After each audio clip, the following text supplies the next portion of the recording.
you for joining us today. I'm Pam Jenkins. I'm the deputy of the Human Systems Academy, and I also have another member here with me, Miss Deidre Nimmons. And so we're excited about having you all here this morning. Our speaker this morning is Dr. Andrew Abercrombie. And Dr. Abercrombie is the EVA scientist for the Biomedical Research and Environmental Sciences Division, as well as the lead of the EVA Physiology Laboratory. His research focuses on measurements and optimizations of operations and human performance in spacesuit and extreme exploration environments. Dr. Abercrombie has a master's in engineering from the University of Edinburgh and also a PhD in motor control from the University of Houston. Thank you. All right, thanks. Okay, good morning. Thanks all for coming. I've got about 42 slides here, so hopefully plenty of time for questions, and feel free to ask away as we go along. The way I've structured it is a few words, few slides up front on kind of big picture stuff, why we use EVA analogs, the different varieties of analogs depending on what your objectives are. The importance of matching your objectives with the right analog environment and the right hardware, and then having an assessment methodology that will ensure that you get out of your analog what you are hoping to get out of it. Then I'm just going to kind of run through like 10 different analog environments, which, and of course analog is a broad term, means a lot of different things. Sometimes it means different things to different people. I'm interpreting it here and talking about analogs in kind of the broad sense. And so I'll kind of try and give a brief overview of each of these different ones. It's not comprehensive. There are others out there. And then against my better judgment, I try to kind of tabulate them and give my sort of completely unofficial opinion on kind of some of the strengths and weaknesses of each. Again, it just depends on what your objectives are. But that's kind of the way I've laid it out. And like I say, just shout out with questions as we go. I should also add, we've got several other EVA experts in the room here, so I'm also happy to have other people chime in with other words of wisdom. Okay, so why we use analogs. The beginning of my sort of involvement in what most people would consider analogs, things like desert rats and NEEMO, stuff like that, began back in 2008, and we were using these analogs as part of a design, build, test cycle where we were looking at not just suits, but EVA systems such as the pressurized rover. And test environments and analog tests are a great way to kind of take the conversation out of conference rooms and off computer screens and actually try and take some of these ideas, put them into practice, test hardware, test operations concepts, and then see how they actually pan out when you try and do them for real, as best we can do real in these analogs. And so some of the important questions that they've allowed us to look at are what systems and technologies do we need for exploration missions, right? Not just do they work or not, but what do we actually need? What do we not require? Just as important, right? So we've got lots of, as engineers and scientists in NASA, we all have lots of interesting ideas. We enjoy coming up with new concepts, new ways to do things. But given finite budgets and timeframes, we can't do everything. And appropriate testing in analog environments gives us a way to kind of prioritize what we do with the resources that we have. And then for those things that we convince ourselves that we do require, how are we actually going to use those things? Anyone who's done any kind of design work, engineering, you need to know how you're going to use something before you know how to build it. And then do those things that we need. How do they work in a flight-like operational environment with other systems? Big difference between testing in a lab and testing in not just in the field, but in an operational environment in the field. And I'll talk more about what I mean by operational environment a bit later on. And then the last bullet there, training. So particularly from the crew office perspective, for example, they may be less interested in research per se, but there's a lot of value for them in the training aspect of it. And so a lot of the work that we've done with the crew office has allowed us to get better research results by the fidelity of our astronaut crew members is better if we can use crew members from the crew office, and they benefit from a training perspective also. Okay, so all analogs are wrong.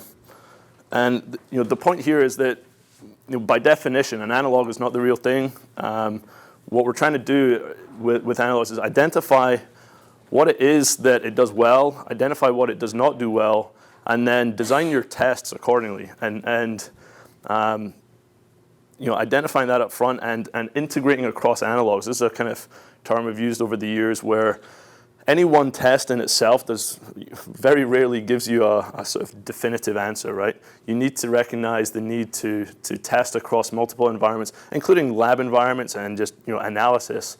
But any one analog test by itself, you can point to, hey, these guys aren't wearing pressure suits, for example. Okay, that wasn't an objective of the test.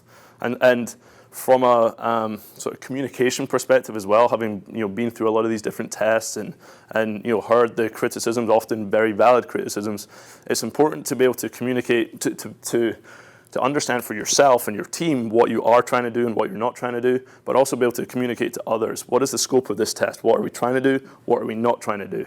So that when people say that, they say, oh, this is more operations concept. You can see they've got cameras, they've got comms, there are sampling tools. There's objectives there that don't require pressure suits, and in fact, in this case, would be confounded if they were wearing a 150-pound pressure suit in the desert. These categories or classes of analogs is something that when I kind of show this table of strengths and weaknesses, if you like, of the different analogs, I categorize them based on operations, technology, science exploration, and then more mechanics and physiology. What I mean by that, so operations, the taking a lot of different pieces and figuring out how they work together. And that informs our operations concepts for design reference missions. We work on things like Mars surface missions, and back in the day, lunar surface missions. How are we going to explore? How do multiple crew members interact with each other? Multiple vehicles interact with each other? How does the comm work? Who are they talking to? What's the role of the ground? What information systems do they require? How's data stored? How is it accessed? Those kinds of questions don't require pressure suits, right? They require fidelity in some other areas, but there are some tests, very complex tests then, that don't necessarily require high fidelity hardware in every respect. In this one, we've got high fidelity rovers, but even that, we've done tests in the Arctic using Humvees that still taught us what we needed to know about operations. Technology, in some cases, for example here, sometimes you can take fairly high fidelity hardware and use it in an operational environment. That's great when you can get all these things together, not necessarily required, but there are some analog environments that I'll talk about where, you're taking a pressurized prototype suit and testing it in a vacuum chamber, for example, an EVA analog environment. That's the purpose of that test. You're not necessarily learning about operations, you're learning about, does the technology work in an environmental analog. Science and exploration, this is one which back in sort of 2008 timeframe, most of our field analog work was funded out of HUMD. The Science Mission Directorate, we were keen to get field scientists involved in these analog tests because that was important to understanding the operations, how we're going to use these spacesuits, these systems, how we're going to communicate. Hopefully most of what we do in exploration missions is science and exploration. So we wanted to involve that community in our analog testing, which worked. And then kind of, the political and sort of so on winds changed. HUMD kind of fell out of love with field analogs for a while. SMD, Science Mission Directorate, said, hey, we were enjoying that. We want to do more of that. And so they're now actually funding a lot of the work. And what they're doing better, I would say, is that whereas in the previous versions, we kind of did science sort of, we in some ways contrived the science. We were doing real science operations, but it wasn't actually kind of peer-reviewed science. They weren't publishing papers on the geological features of Black Point lava flow in Arizona, for example. SMD, they require publishable, peer-reviewed kind of research, planetary science, astrobiology, and so on. And then we kind of layer in the exploration and engineering and operations to where they're doing their peer-reviewed science in a way that teaches us about engineering and operations and technology and the other things that we care about as maybe not necessarily planetary scientists. And so I'll talk about a couple of examples of those analogs. And then the last one here, the mechanics and physiology. What I mean by that are things like reduced gravity testing, where how do you interact with your environment? How do you translate? How do you move? How do you stabilize yourself? What's your body's physiological response to being in an EVA suit at reduced pressure at high % oxygen and doing that multiple times? How do you work against a pressure suit, and what does that do to you? How does that affect your ability to work and so on? And so, again, something that you're probably not learning much about here, but what I'll talk about is work we do at Desert Rats combined with testing that we do in lab environments, for example. You can put those pieces together and actually get a big picture that is probably not that far from the truth. And then down here, this is probably hard for you to read. This is a scale called Simulation Quality Scale that we came up with a few years ago. Part of working with these other disciplines and in these different environments and having all these different objectives, in some cases you've got to recognize that, hey, even though we hoped to achieve a kind of sufficient level of fidelity with respect to operations, for example, sometimes things don't work as well as planned and you can't really draw meaningful conclusions from your test. This was an acknowledgement that, hey, sometimes that happens. Let's not try and learn things that our test didn't allow us to. And so it's a rating of how well the simulation worked. And what you'll see, all the way up at the top, simulation quality presented either 0 problems or only minor ones that had no impact to the validity of the test data, all the way down to 5. And actually 4 or 5 is our threshold for saying we're not going to use the data with respect to that objective. Like 4 there, it says significant simulation limitations or anomalies precluded meaningful evaluation of major test objectives. An example of that back in Desert Rats, our communication just kept on failing, just for purely kind of terrestrial reasons, if you like. Just stuff wasn't working as planned. We're trying to understand ops concepts, how 2 vehicles communicate with each other and plan their traverses, stuff like that. If your comp's not working, guess what? You can't evaluate that. So the point of this is just recognizing when your analog is allowing you to do what you need it to do and recognizing when it's not. And that's an important thing also for working with multiple stakeholders, crew office and the scientists and so on, that no one wants to be put in the spot of trying to evaluate something that they don't feel they're able to. Okay, assessment methodology, this is a crack actually, but the important part of these analog tests, and one of the criticisms in the past, including a criticism I made myself, is that sometimes these analog tests they look and feel kind of like space exploration, but it's not always well defined what specifically they are trying to assess and what the product of that is. And so in our EVA analog work, we always very explicitly define the objectives and how we're going to measure them, right? Talking to a room full of scientists and engineers, that should be fairly obvious. But we're also trying to design our test to where it's not it's not just an academic exercise. We're trying to inform specific questions, specific architectural questions or specific engineering questions we have. For example, in the development of the rover, we're like, hey, when we get back from the desert, we're going to start work on the next generation of this rover. And so we have specific things that we need to know in order to inform that design. And so our assessment methodology focused on those things. We knew what we were trying to learn from it, and so we designed our test accordingly. They inform things like design reference missions, the whole, hey, this HOPS-CON worked way better than that one. We should probably baseline that in the design reference mission, and inform subsequent design iterations, and then prioritizing investments. Like, for example, one of the early versions of the rover, pressurized rover, had this like little bubble window thing on the front that you might have seen. It was one of those ideas that, hey, that would be cool. Maybe it could actually just be a spacesuit helmet that allows the astronaut to get their nose close to the ground, stuff like that. Fun idea, ended up, based on all the data that we collected, wasn't that useful, so just get rid of it. That's a kind of pretty simple example, but the same philosophy can apply to entire vehicles, right? We've compared using vehicles versus not using certain vehicles and stuff like that, having a 4th crew member versus just having 3 crew members. These can be big picture or much smaller kind of prioritizations. And the point I was making earlier is that you can take data from lab testing. This is suited testing in reduced gravity on Pogo, and at a range of different speeds, ambulation, metabolic cost, and then you can combine that with data from desert environments, for example, where they're not wearing pressure suits. They're in 1G, but you can say, okay, had they done those traverses in lunar gravity, this is what the metabolic cost would have been. This is how much consumables they would have used, and you can start putting together that big picture of like the consumables cost of that traverse, for example. Yeah. And then these two rating scales are at the core of much of what we do. Our assessment methodology has changed over the years.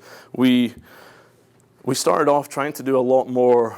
The goal was objective measures, right, which distinguish between these different approaches that we're trying, particularly if we're comparing different operations concepts.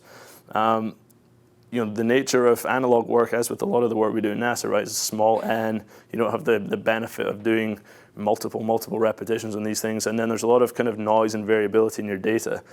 COM doesn't work one day, for example, right? You've just lost 20% of your data or something.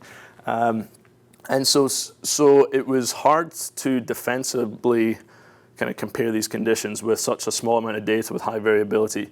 And oftentimes when you did look at it, whether or not it was kind of significant or not, it didn't necessarily capture the lessons that we as a sort of community felt that we learned. And so we've kind of, over time, we still try and get objective metrics when we can, when we feel like they're meaningful. But we've gone to this approach of, similar to a crew consensus report, where the philosophy is if we can get enough experts to kind of see and experience and interpret these different modes, and then have a kind of a rigorous sort of systematic debriefing methodology, then we can ask the questions that we're really trying to get at. Rather than trying to infer one better than the other, it's like, hey, how important was this thing? Or how acceptably did the displays and controls work on the rover when you were doing a docking task?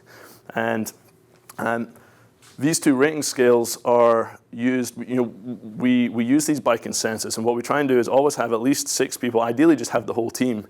If you have a team of crew, so astronaut crew members, you've got a team of mission control, like flight controllers, and then we'll often have a team of scientists in the science backroom team.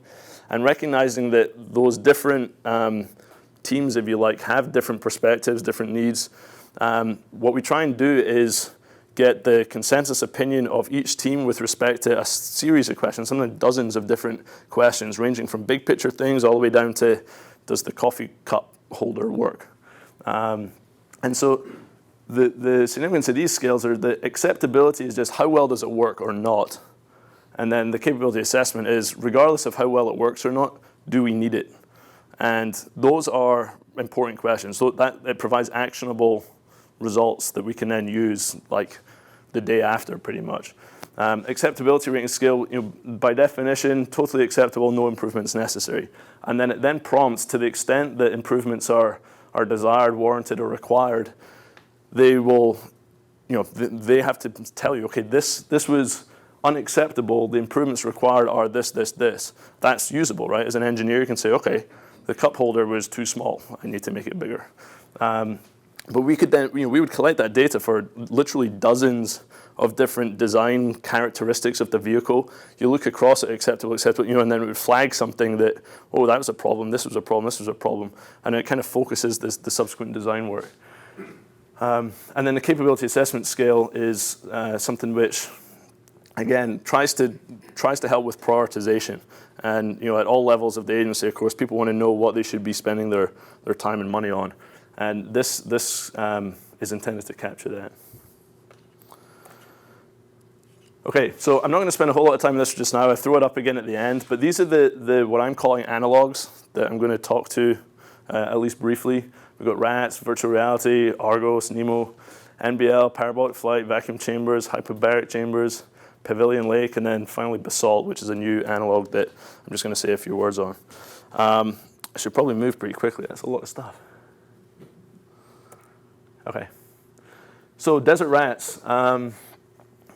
many of you are probably at least somewhat familiar with it. We've not been out in the desert since 2011, which corresponded with when the focus changed from moon to asteroids and other stuff. But what we did in the desert was use it as an opportunity to test both the hardware and some of the specific kind of hardware functionalities and capabilities that we're interested in, but also then do that within this operational environment where we're trying to understand the flight rules, how you use these vehicles. We were looking at suit ports for EVA. Given a set of capabilities and constraints, how would a team of scientists actually plan EVAs? If it turns out that for exploring this lava flow, they just want to go EVA and stay out for 6 hours anyway, then something like suit ports, although a cool idea, might actually not be that important. Because, providing high frequency EVA capability, and so the purpose of this was to provide them constraints and see how we would use these systems, and then use that to inform subsequent design cycles. Okay, I've got a movie here.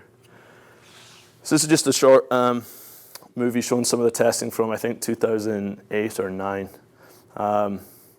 And all of this was preceded by a lot of testing on the rock pile here at JSC. Our goal was, let's not break anything in the desert that we could have broken at JSC first.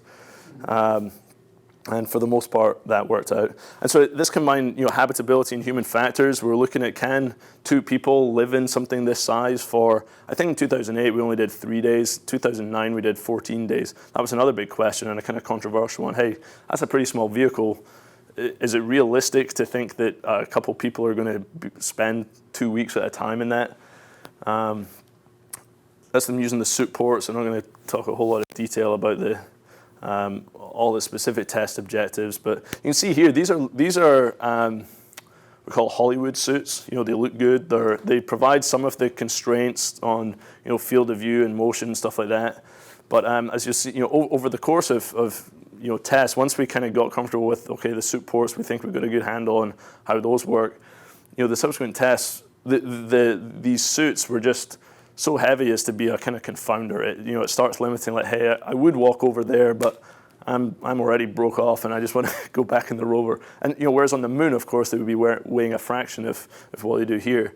So it was kind of one of those trades of, hey, providing constraints on their visibility and stuff like that is important, and dexterity, but you also have to be somewhat realistic about their kind of their workload. And of course, we learned lots about the vehicle as well and different ways to break it. But overall, it actually performed really well.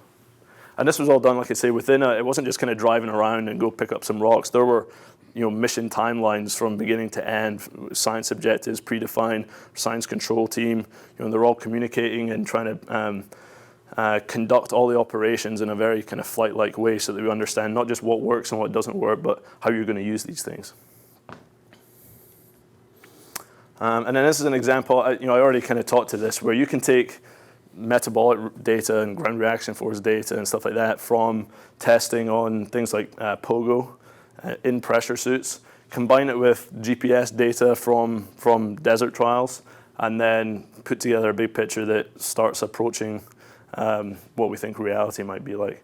Also, a lot of the data on the rover usage and, hey, for geological features on this scale, how much driving are we doing versus parking? What does that mean in terms of recharge times and stuff like that? How do we size our batteries? Those kinds of questions. Okay, so that's desert testing in like 5 minutes. 2011, what we did was we were still in the desert. The focus was changing to asteroids, so we actually did some work in the desert, using the rovers in a kind of the flight rules that we used were consistent with asteroid work, and we did column latency and stuff like that. Then in 2012, we did RATs in Building 9, basically, using a combination of virtual reality and Argos, the active response gravity offload system. So this is a little video showing some of the RATs 2012 stuff, hopefully. And so we took what we learned in 2011 and then tried to do it with higher fidelity in this virtual reality environment, looking at control systems, how you fly the vehicles.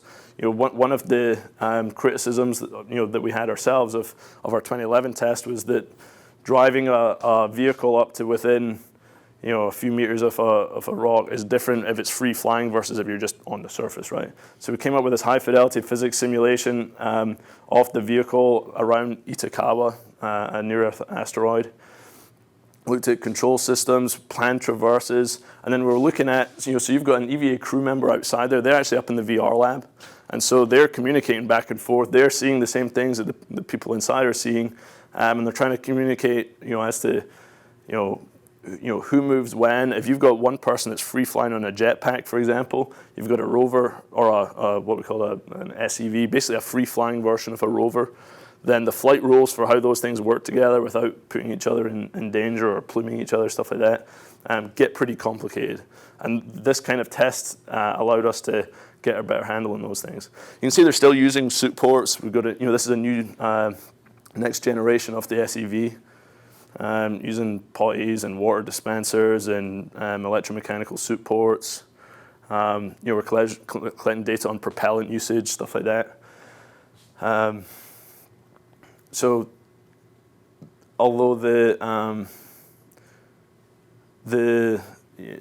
science component of it, we're not in the desert. The science was all contrived, but what we did was actually work with planetary scientists to take data from Itokawa, kind of precursor data, create pretty high resolution sites that they would go sample, but of course the actual act of picking up rocks and so on wasn't physically done within the simulation. That's a fuel cell. So this is an example of like a technology. It wasn't really integrated with the operations. It's a fuel cell prototype that was used to charge the rover and kind of opportunistic thing. Had the Mission Control Center there with comm delay. So comm delay, of course, for exploration missions is one of the big sort of operational questions, how that affects the way we design things and use things. And then the idea of an IV workstation. So in space, you've got some people EVA and you've got some people IV, and they're kind of acting as one of the things we've converged on over the course of multiple tests is the idea that you need someone to communicate real time with the EVA crew members, someone inside to communicate with EVA crew members. And the people on Earth, you don't want them talking directly to the EVA crew because of the comm delay. This is Argos. You can see it's like a bigger, better version of Pogo, but mechanical offloading system. You can dial in the gravity that you want, essentially. And here, this is what I would call kind of EVA mechanics, where they're trying to look at what sort of stabilization do I require for these things, what tools would I use, how would I translate on a surface that's not really designed to have an EVA crew member or any kind of human being work on it. We've got lots of experience on Space Station, which was designed for people to do EVA. Asteroids, not so much, right? At least on the Moon and Mars, you can walk, you've got gravity working for you. Asteroids, that's a kind of big unknown. So, for example, astronaut positioning system, someone on an arm. Over here, free flying on a jetpack. So we're looking at a lot of different combinations of how you could tackle this problem. And that's generally how we do these things. We come up with, and I think I got slides on it. Here. So this slide and the next slide kind of talk about different approaches that we could take. The trade space of different ways you can do this is pretty large. And so we took what we learned in previous tests and then try these different approaches where you've got a deep space habitat, you've got IV crew members, so shirt sleeve crew members inside, being able to kind of act as a liaison back with Earth and communicating with the crew. You've got this kind of free-flying rover type vehicle with at least one person inside it, and then you've got crew members that are EVA that are potentially on jetpacks or even using the astronaut positioning system. So lots of different ways to do it, and depending on which one you choose, it really affects a lot about the design of the vehicles and what kind of technologies you need for working on. For example, do I need to figure out how to anchor to an asteroid? Big question.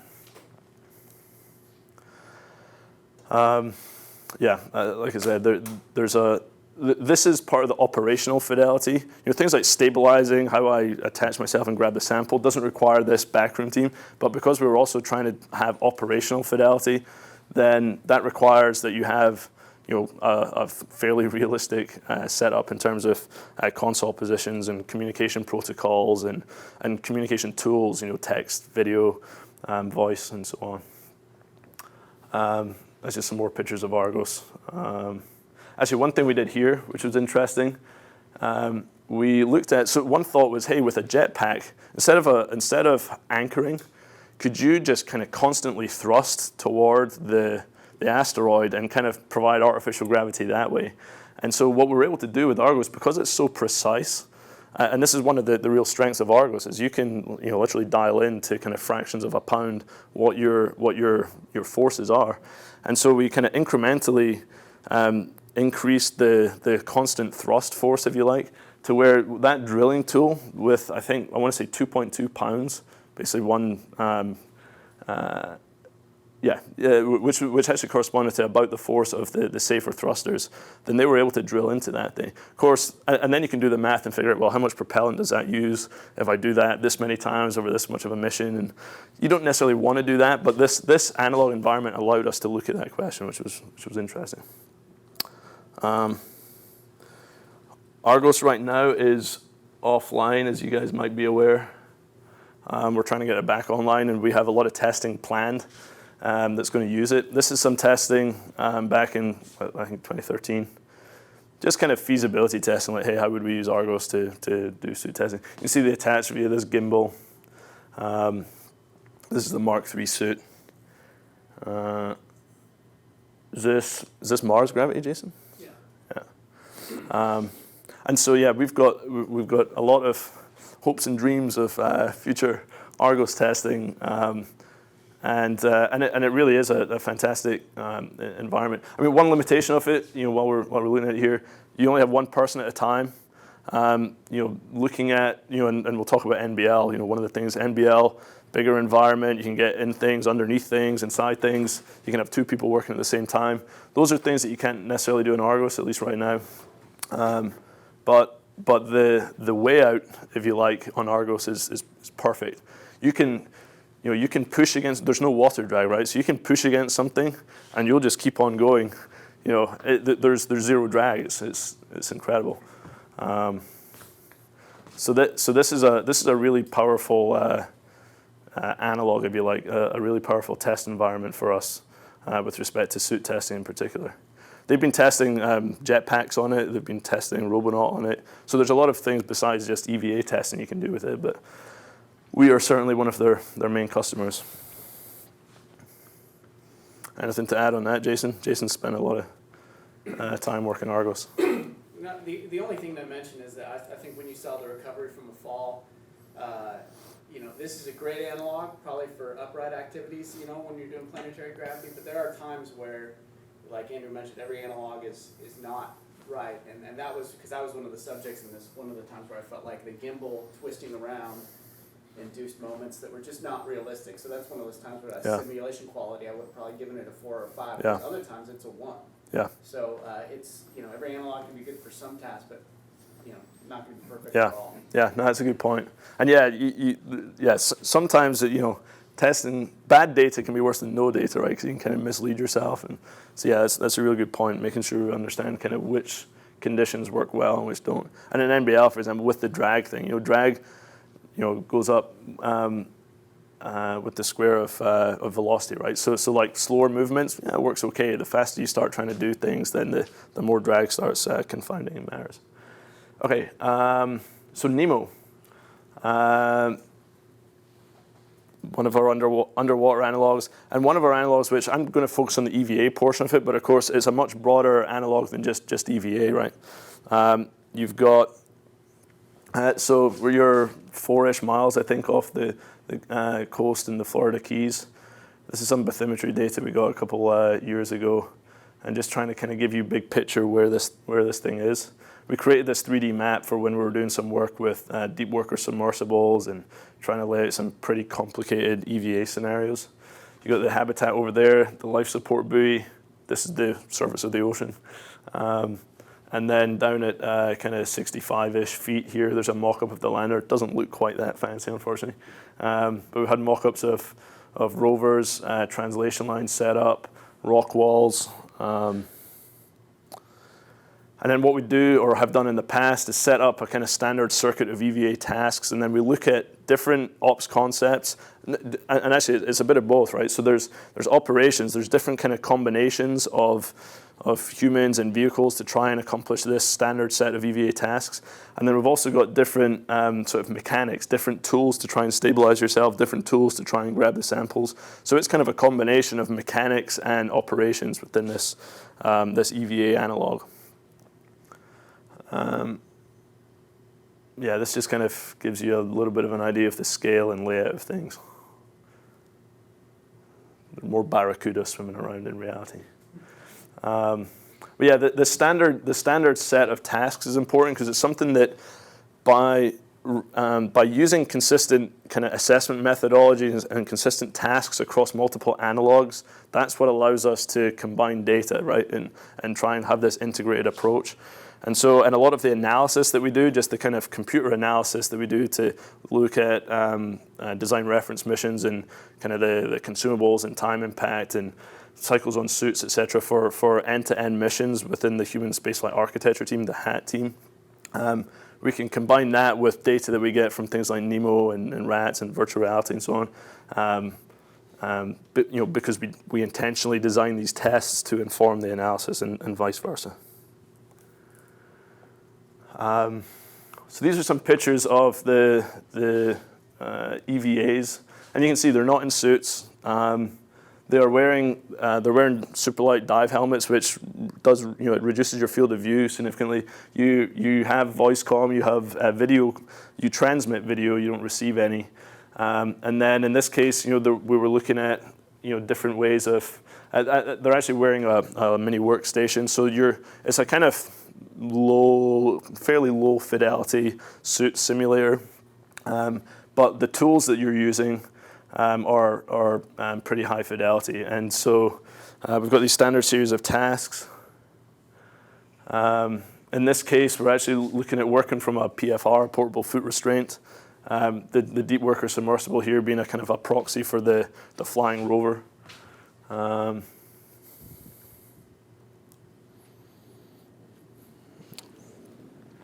Here's a video that gives you an idea. This was part of our starting back in 2006 or 7 when we started the CG. Yeah, back in the days of the EVA Physiology Systems and Performance Project, EPSP. A standard set of tasks, actually, you know, like shoveling, fall and recover, climbing a ladder, you know, ambulation, going up and down a ramp. Standard set of tasks which we then used in these other environments like Parabolic Flight and Pogo and so on. NEEMO was actually because these missions were kind of funded to happen anyway, the cost per subject of getting some of this data in NEEMO was actually very low.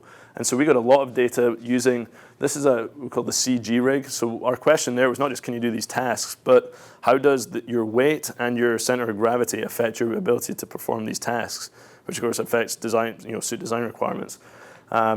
Because what we'd learn from Apollo is that, or at least you know, anecdotally, you know, the weight of the suit, a lighter suit on the moon doesn't necessarily help because you've got very little ground reaction force as it is. The center of gravity of your suit is very important.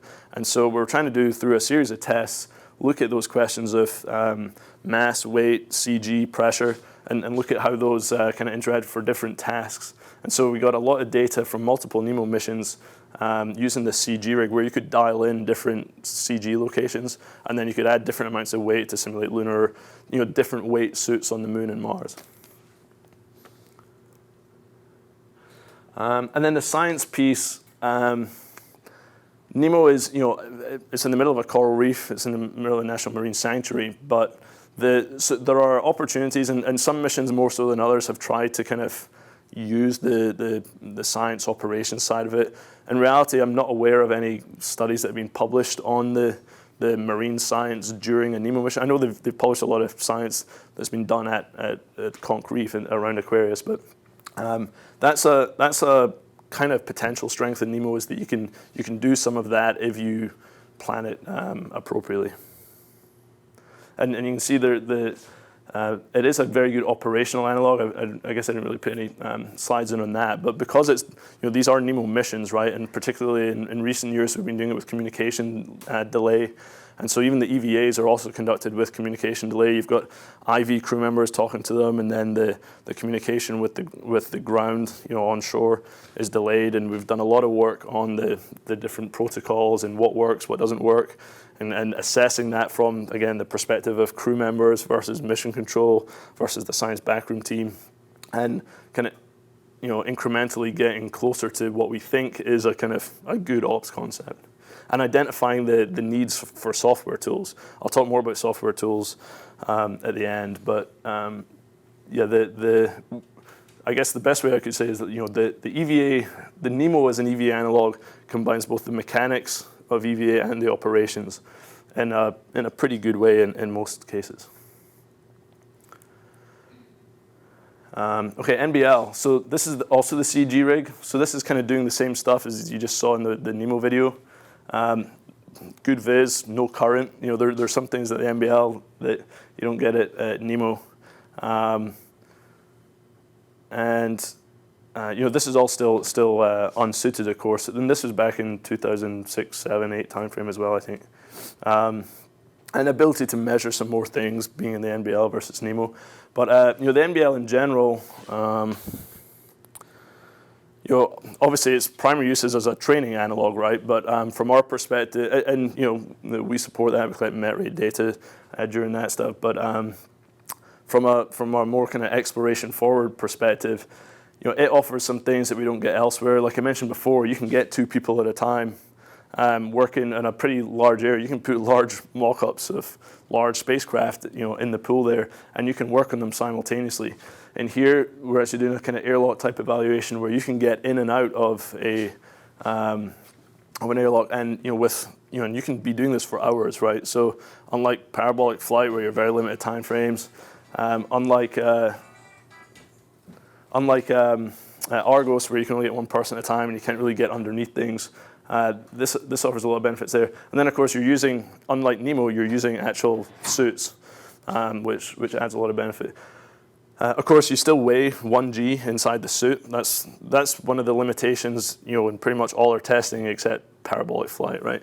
So from understanding the interaction between the human and the suit, which is of great interest from an EVA physiology perspective, this still doesn't get us that. Here we're doing some partial gravity or asteroid testing. This is a modified ASIS for asteroid work. And actually in this one here, this was an NBL version of the habitable airlock, but like one of the distant cousins of the pressurized rover, if you like. And we're looking at different configurations for using it as an airlock and for using it as a lander, a lunar lander.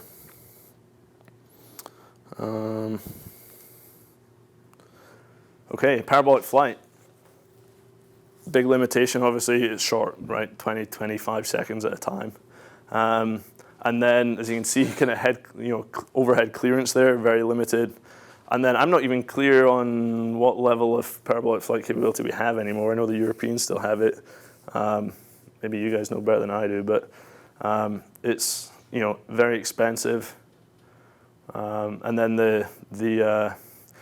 every 25 seconds you're having to lay down and get back up. And by the time you get back up and get back where you are, then you've got 10, 15 seconds. So the way that we've used that in the past is do most of our testing in these more affordable environments where you can spend longer on them and so on, and then try to kind of point validate certain conditions in the Parabolic Flight because you're just much more limited in how much time you have, both in terms of per parabola and just overall.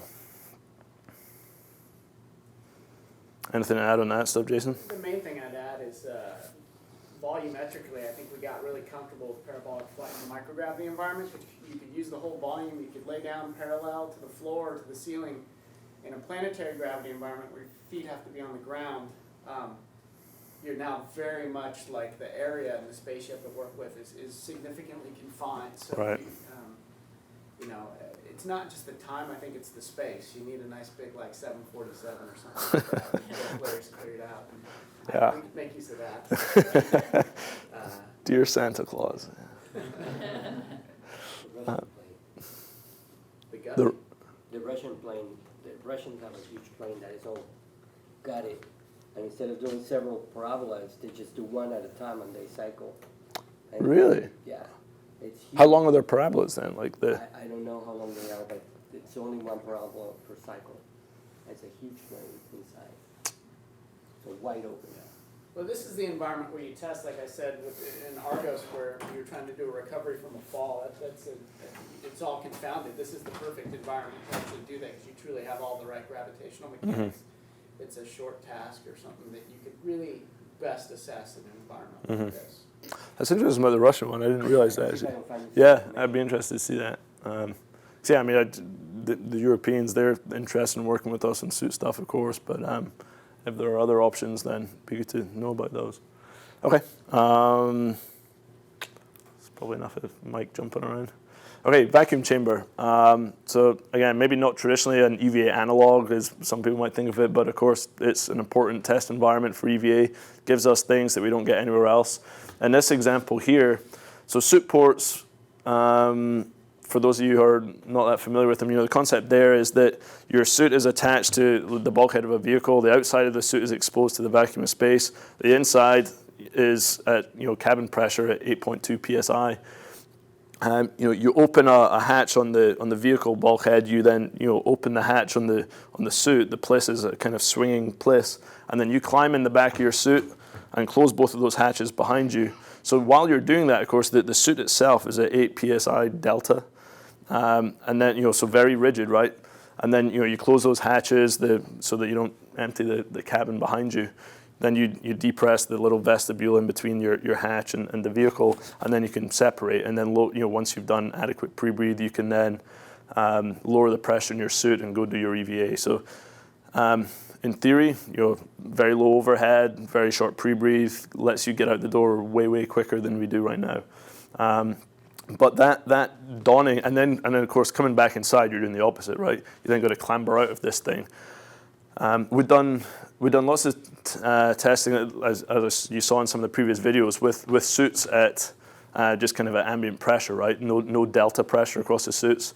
And we've done lots of testing and kind of unpressurized testing, looking at, for example, alignment. You have to be able to get off that, but you need to be able to line yourself up with it as well, right? We did, we're worried about that. Came up with lots of different ways to do it, and actually turned out to not be a big deal. But the big unknown that really required vacuum chamber testing was this donning and doffing, kind of getting in and out of the suit. And yeah, and as you might expect, it was not trivial, and in some cases it, basically we identified some things that for sure have to change with the suit if that's going to happen. And then of course, once you're in the suit, certain things that you want to adjust, on gloves and boots and stuff like that, you need to be able to adjust that against the pressure of the suit, whereas normally you would do that while the suit's still at no delta pressure. So there are clearly a lot of design impacts of suit ports on the suit, and the vacuum chamber is one place that is about the only place other than space where you're going to be able to test some of those things.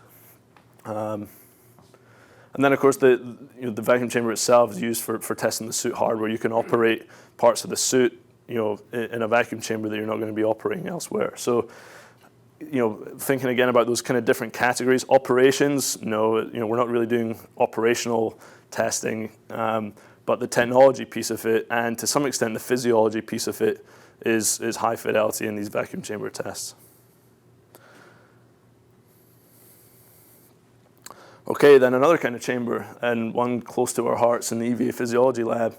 The hypobaric chamber is so pre-breathe, right? I don't know how familiar you all are with pre-breathe, but because you're doing your EVAs at like 4.3 psi, low pressure, you need to denitrogenate so you don't get decompression sickness, DCS, or the bends. Lots of different ways to do that. If you start at 1 atmosphere and 21% oxygen like we are right now, then it can take like 4 hours at rest, or there's different ways that we can accelerate that denitrogenation. But one way or another, you got to figure out how that's going to work and do it within it to achieve an acceptable level of decompression sickness risk. And the way we do that is we do a lot of modeling. We've got lots of different kind of biophysical and kind of database models, which gives us a good idea about what we think we should be doing. But ultimately, before we fly these things in space, we do ground validation trials. And we do that in hyperbaric chambers. such as the one shown here, we've got a study going on at Duke University right now as well. And the protocol here is something like what we might do for exploration atmosphere, which, without getting into a whole lot of detail on that, it's a new atmosphere at which you would be living in order to enable suit ports, or to enable high frequency EVA, I should say.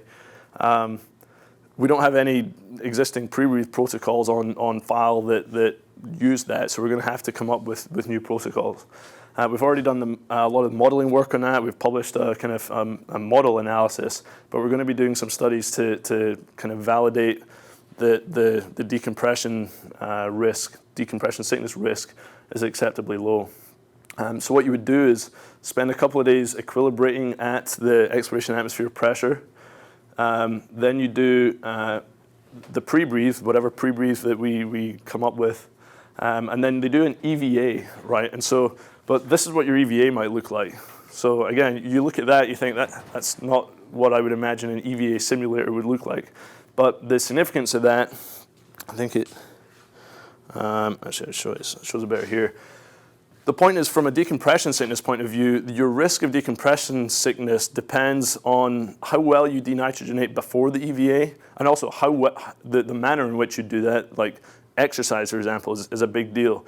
Exercise can accelerate the perfusion and how quickly you off-gas nitrogen, but it can also cause bubbles to form, like micronuclei, which ultimately it's those bubbles and their growth during decompression that cause the symptoms of decompression sickness. So it's kind of a double-edged sword, and you've got to be careful what you do with exercise. And we know that while you're at altitude, while you're decompressed during your EVA at 4.3 psi, the type of exercise you do affects your decompression decompression sickness risk. And so different tasks, and of course particularly at joints, right, you get tribonucleation, forms these bubbles, and depending on things like ground reaction forces. On station, you're really not using your legs much at all. So in our microgravity simulations, our subjects are what we call adynamic. We don't have them stand up or walk or really do just about anything with their legs. If you did, what you find is that you're nucleating in those joints and you get more DCS. For planetary EVAs, depending on whether we're on the moon or on Mars, and depending on what the weight of the suit is, that's going to affect the ground reaction forces and the torques in your different joints.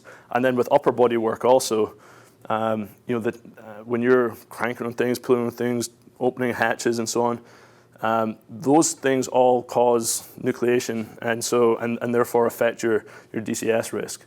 So our simulator, in a very kind of well-defined, controlled way, kind of provides these known doses, if you like, of different types of exercise at different joints, and that's what we do during these hypobaric studies. So they're going to do that, on day 3, then they'll have a day of rest, and then just do multiple EVAs, because that's kind of the ops concept for if you go off on a 2-week rover traverse, for example.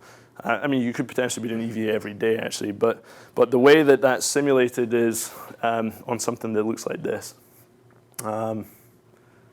And then even just the exploration atmosphere itself, there's some concern that, hey, just living at that environment, which is mildly hypoxic and hypobaric, if you're doing that in a reduced gravity environment also, maybe there are bad things that are going to happen to you, given that your body's already in a kind of dysregulated state. So we're probably going to do some studies that even just, aside from the pre-breathe validation piece, just a kind of characterization of what happens when you live at this exploration atmosphere. And that kind of testing has to happen in hyperbaric chambers. So these are very important from a physiology point of view for EVA testing.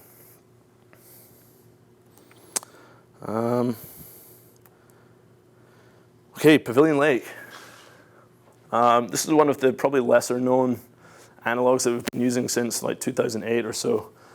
We use these deep worker single person submersibles, actually a pair of them, combined with scuba divers to explore a lake in British Columbia called Pavilion Lake, which is filled with these things, which are called microbialites. And these are rocks that are biologically precipitated. Basically, because the chemistry in this lake is really weird, the bacteria are almost kind of left to their own devices. That only happens in like very early Earth history. like billions of years ago, because they found some of these in fossil records, and there have been some found in other lakes, including a lake in Antarctica. But the purpose of this study is, as I mentioned, a science mission directorate kind of approach where it's first and foremost a science field expedition. If they did no EVA type research at all, that would be just fine by many people. They're trying to understand, why these form here, why they form in different shapes at different depths. With a view to, it's astrobiology research, and part of the thought is, hey, these are some of the earliest fossils of these are some of the earliest record of life on Earth. Hey, maybe on Mars, for example, where they also had water at some point, we're pretty sure. Maybe something similar at one point developed on Mars, fossils of which might conceivably remain. That's part of the sort of the link from a kind of NASA side. But from our perspective, the science is interesting, but we're interested in exploring in a challenging, extreme environment with a finite amount of time, with a combination of robots, with ROVs and AUVs, and humans doing kind of recon, doing traverse planning, doing sampling, trying to do follow-up sampling, and trying to do all this with a kind of aggressive timeline. And what kind of tools do you use to make sure that you're as productive as possible during this kind of intensive short field study? And that's been the focus of our interest there. And one of the main products this is actually Steve Squires, who's the PI of the Mars Exploration Rovers. He's been working with us on this also. One of the main products that we've gotten from it is something we call XGDS, Exploration Ground Data Systems. So it's a software tool. It's actually a kind of suite of software capabilities that has evolved over multiple tests, where we evaluate it. Then at the end of it, we kind of assess, hey, what worked, what didn't work, what do we need, what do we not need, using the rating scales that I mentioned. That then informs a subsequent design iteration, which we then test the next year, and so on. And what it does is take the huge amount of data that's been collected over multiple expeditions to Pavilion Lake, bathymetry data, water chemistry data, sample data, tons of video and audio notes, and then pull it together in a kind of usable format, and then make it accessible and searchable to where you can plan different traverses. You can use it during the execution of traverses. You curate your data, and then when we first started going there, it took them 6 months to pull together the data from a submersible dive to where they could actually look at it and say, oh, hey, we should go back there.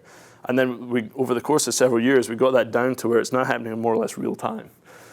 With the goal, of course, being that you're then, in theory, providing yourself with the tools and the knowledge to plan and replan EVAs during an EVA, potentially, right? So these are powerful software tools, and it's something which we've then combined in in Basalt, which I think I'm going to talk about next, where it does some of the things we need, but it doesn't do everything.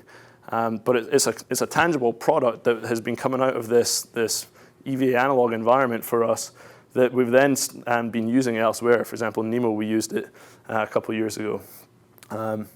But it's the software tool itself affects how we do EVA. It affects our EVA operations concepts, and we're, again, interested not just in spacesuits, but how we're going to do EVA in general. You guys use com delay at Pavilion Lake? Yeah, actually, good point. So actually, the first place that we did com delay was it was actually Kelly Lake, a lake next to Pavilion in 2011. Actually, even before that, we did it on a telecon. We had a telecon with a planning one, and we work with the guys out at KSC who've provided kind of comm and infrastructure logistics support for a lot of our analogs over the years. And so just on one telecon, just to kind of see what would happen, they put in like a 20-second comm delay. And of course, immediate just disaster. And then at the lake that year, we had one of the submersibles on a tether and streaming with 50 seconds each way delay. And that was where we first started coming up with some of the protocols, things like the pre-alert, where in that instance, we didn't have someone talking to the submersible pilot without delay. So it was like they were in space by themselves, and then someone talking to them directly by voice. And so they're in the middle of doing something, and flying these subs is pretty kind of high workload. And so you're in the middle of trying to do something, and then they start asking you a question, because they don't know what you're doing when they start asking the question 50 seconds ago. And so it became a kind of an annoyance pretty quickly. So, or then if they were trying to communicate data like numbers or a coordinate or something like that, it's like, hey, you want to give them a heads up, give them a kind of 5-second warning or something that message in 5 seconds so they can finish what they're doing, or message with numbers in 5 seconds so they can grab a pen and write down the numbers or something like that. But that was our early kind of learning process there, and we took some of what we learned and took it to rats in 2011, and since then have been using a much broader range of communication tools and protocols and so on. But yeah, that's exactly right. This is actually the first place that we started doing that, and then this year was the last year of Pavilion, but we were doing 2 divers in the water with an ROV. So we would do precursor data, have the ROV kind of down select to a general site, put 2 divers in the water with the ROV, providing kind of situational awareness. Up on the boat, you've got the IV, as we call them, the intravehicular crew members, talking to them without delay. They're using XGDS, this software system, to kind of guide, plan, and then to communicate with the science background team on the shore, which has we actually had 5-minute delay at the lake this year. And so they're executing dives and planning, replanning, doing real science, real sampling. Like those scientists got mad if you did not get the right stuff, I promise you. And then we'd be back there doing analysis and stuff afterwards. But it was actually a very high fidelity, like science and operations, and to some extent mechanics. I mean, you're floating around and stuff, but we really weren't trying to look at stabilization methods, and the sampling tools were not, realistic. That wasn't something we were even trying to do there, really. But we learned a lot from that.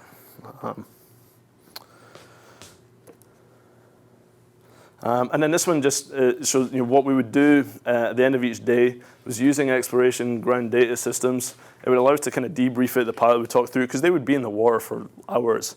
And during those hours of flying around, they might see 4 or 5 minutes worth of actually really interesting stuff that you want to talk about that evening. And this allowed them to kind of prioritize, down select, and do these debriefs. And then we would do kind of assessment of it. And to begin with, we were trying to do this more somewhat objective, I guess, but trying to collect the metrics in a way that we compared the productivity of different approaches and with and without delay and stuff like that. Over the course of a couple of years, we just evolved to use the metrics, the kind of rating system that I showed you at the start. Okay, so then I think the last analog I want to talk about is basalt. So this is a proposal that Darlene Lim, who was the PI of Pavilion Lake, she and I wrote a proposal to Science Mission Directorate 6 or 9 months ago or something like that, which was accepted. And so it's a 4-year project where we're going to be doing, think like what I just described for Pavilion Lake. We're going to be doing that, but in 2 different land environments. One is Craters of the Moon, Idaho, and one is on this active volcano in Hawaii. It's astrobiology research. It's funded by SMD, so the science has to be, no kidding, like peer-reviewed, publishable astrobiology research. But we're doing it in a way that it's kind of combining desert rats, like those EVA backpacks that you saw in some of the other things. So we're going to have that. We're going to be taking the ops concepts, the communication protocols, communication tools, and then the software, exploration ground data systems, combined with, some of you guys might be familiar with Playbook, which is a scheduling tool. It's actually being used on space station, I think, during Andy Mogenson's mission. It comes out of Ames, but it's something we've used over multiple NEEMO missions as well. So it's a kind of scheduling tool. And then Sextant, which is an MIT traverse planning software tool. They're collaborators on this also. And so we're trying to we recognize that XGDS itself did a lot, but it didn't do everything that we need. And so a big part of this proposal was to take these different software capabilities, figure out which we need, which we don't need, and a way to, we're not trying to build flight software as part of this. We're just trying to figure out what would you need software to do to be able to support exploration with com delay. And so that's going to be a central part of this whole effort. And we're going to be using that and iteratively, hopefully improving on it over the course of multiple tests in these different test environments over the next 3-4 years. And then the reason for having these 2 from a science perspective, Craters of the Moon, Idaho is what they think Mars is like today, ancient volcanic terrains. Hawaii is more like they think it was a few billion years ago. And so, active, volcanic. And from an astrobiology research, they're interested, they call it habitability, which for me, habitability is like living in a rover and stuff. They mean like, can little microbes live in lava and stuff like that? So they're looking at the habitability of different terrains in the active volcanic areas, and then looking at how the abundance of life there, and then when you go to Craters of the Moon, Idaho, how does that, how do you take what you learned about habitability in Hawaii to search for life or previous life in an environment that's more like Mars is now? So yeah, that one is just kind of starting up. We're really just kind of getting up to speed on that one. But it's going to be a major part of the work we do from a kind of EVA operations perspective for the next few years. And Steve Chappell, who works in our lab, he's going to be the exploration lead on that also. So if you've got any questions about that, let us know. So finally, this is my hack at kind of comparing these different things with respect to these different sort of characteristics that I talked about. Operations, I mean, in theory, with just about any of these, if you make the effort to create an operational environment, you can probably do it. But the way we've done it in the past, things like RATS, NEEMO, and NBL are high fidelity operations. Basalt, we hope it will be. And Basalt particularly, we want to have high fidelity with respect to science operations, as well as the operations of tracking consumables and your more standard kind of flight controller type tasks. Pavilion Lake, the operations I talked about. Actually, this Pavilion Lake I would have rated as fairly low a few years ago. Over the last couple of years in particular, the fidelity of our operations there actually improved a lot. One of the limitations, frankly, was that the team is comprised primarily of scientists and field scientists, absolute world experts in what they do, but not as much experience in kind of operations and flight control and stuff like that. And so, with any of these things, you need not just the environment, but you need the people to, particularly for operations, you need the people to create that operational environment. Technology-wise, RATS has, that's been a focus in many years for that. VRLab, Argos. Nice thing about Argos compared with, for example, NEEMO, there are a lot of things that don't like it when you put them underwater, right? And so that's been a limitation in NEEMO. NBL, to some extent, has that limitation, but we can actually use the suits in there. So that's a good thing. And then the fidelity of the mock-ups is also usually very good in the NBL. Likewise, Parabolic Flight, you can put, if it'll fit, you can put most things in Parabolic Flight. And in vacuum chambers, particularly when you come to things like the suit place and stuff like that, there are some things you can only do in a vacuum chamber. And that is typically the focus of vacuum chamber tests, is you're testing technology, testing suit prototypes, and so on. The software part of Pavilion is actually something that we're going to work on in Basalt, like I said. And then the science exploration piece, this basically just shows RATS, that one are pure scientists, if you like, kind of. They understood we're trying to do, or some of them understood we're trying to do science operations. We're not trying to do science. There's a difference, right? You can have high fidelity science operations. You're doing everything in a very realistic way, comparable to the way you think you would actually explore scientifically on the moon. You can do all that while already knowing really the geology of this lava flow, for example. But at Basalt and at Pavilion Lake, those, from a kind of SMD perspective, they like those kinds of things because, first and foremost, they're getting good science, and then we're layering on this other stuff to get smarter about that also. And then from a kind of mechanics and physiology point of view, like I say, in a couple of these things, I say they inform other tests, by which I mean, the amount of translation we do, the scale of the exploration going on, and how often we're collecting samples, stuff like that. That's important. We need to know those things. The mechanics and the metabolic cost of them doing it in the desert isn't necessarily meaningful. But when we combine it with data from other environments, then it paints a bigger picture. The 1G inside the suit thing, like I say, Parabolic Flight is the only one where the human inside the suit is at the appropriate gravity level for whatever you're testing. That's a big deal. And so there are some things that we really want to preserve parabolic flight capability for. And we're going to continue to look at all options to do testing in that environment as part of a broader kind of integrated approach that uses these other environments. In the water, drag is a problem. At NEEMO, you do get current sometimes, but it's usually not a big deal. Vacuum chambers. The pre-breathe component of it is somewhat realistic. You're working at the actual pressure that you'll work at during an EVA, but that's typically not the main focus of those tests. That is the main focus of the hypobaric chamber tests. That's the only place that we can do the DCS type research. So I think I've just got a couple slides of publications, which you're not going to be able to read from where you are. But the point is, we document this stuff. We publish it. It's been a criticism over the years. It's like, hey, where can I read this stuff? Why don't you publish it? We do.